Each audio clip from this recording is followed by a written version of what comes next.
What is the dream for you? What is God's dream for you? What does the Creator's dream hold for you? So often we spend our lives wishing and hoping and hoping and wishing and desiring things. This is what I know for sure. You don't get what you wish for. You don't even get what you hope for. You get what you believe.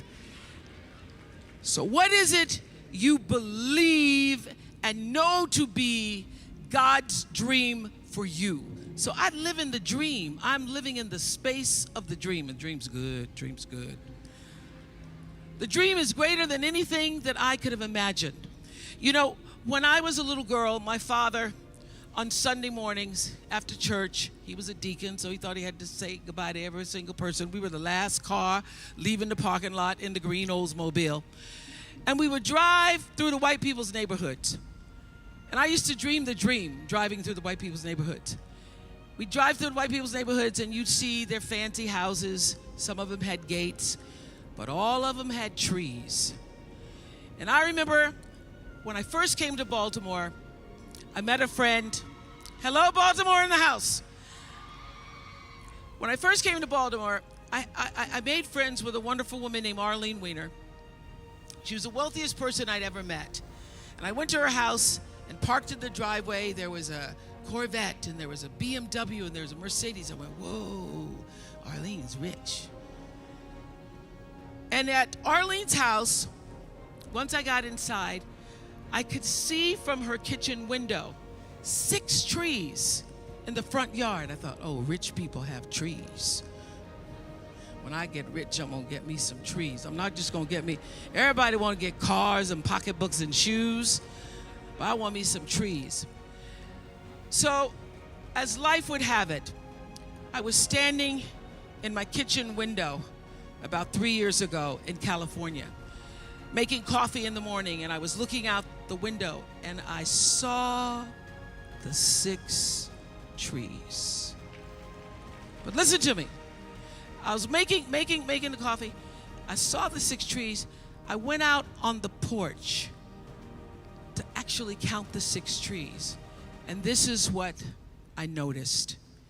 That I could dream the 6, but beyond the 6 trees in my kitchen window are 3,687 trees. How do I know? Because I had them counted.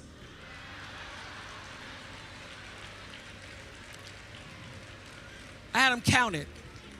So I said, I want to know how many trees out there. I dreamed the 6. That's as much as my small mind and my imagination could hold for myself. I dreamed the 6, but God can see beyond the 6. Can see beyond the 6 because there was a bigger dream for me. And I'm here to tell you there is a bigger dream for you, Essence. There's a bigger dream. And so the key, the secret, the magic is to surrender to God's dream for you. To quit fighting against and pushing against and disallowing against and resisting against and trying to tell the Creator, the universal forces, divine intelligence what you are supposed to do, and get still and know for sure what His dream, the dream, is for you. Now, when I was about 8 years old, I grew up in the church, and I was going to one of those Women's Day, you know how we have church all day long. I've been to Sunday school, and then we were going to, and then afternoon they were having a women's tea from the women's board, and they were having a tea, and the little girl that was supposed to be there to do a recitation had gotten ill, and so they said to my stepmother, we need a little girl. Can Oprah come back and do a recitation this afternoon? My stepmother said, yeah, I'll have her back here this afternoon. So this, church ain't over to 1:30.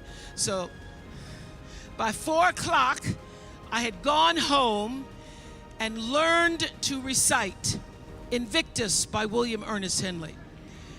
Now, it starts out of the night that covers me, black as a pit from pole to pole, I thank whatever gods may be for my unconquerable soul. I was reciting it and doing the pit from pole to pole. I didn't know what I was saying.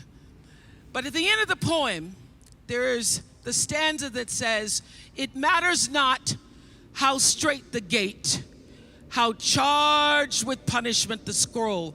I am the master of my fate. I am the captain of my soul."